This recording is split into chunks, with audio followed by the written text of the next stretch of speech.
This is the grave of Herbert Hoover, President of the United States.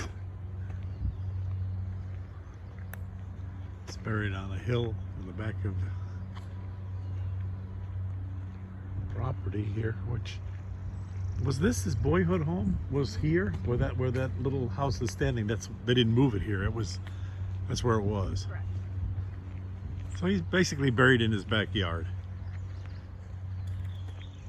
which is pretty nice. It's very nice up here on the hill. It's a nice spot. I guess we'll look at the headstones to see who died first. Maybe it'll be on there.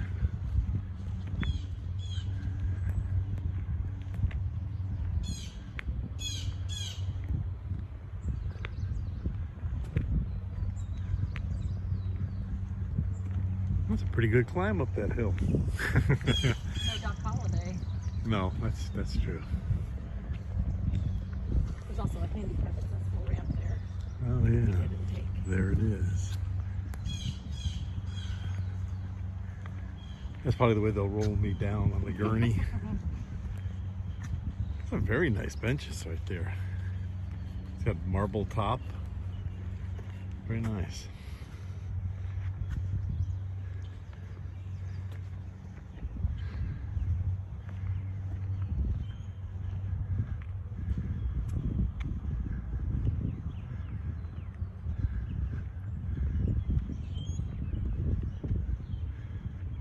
She died first, 20 years before him.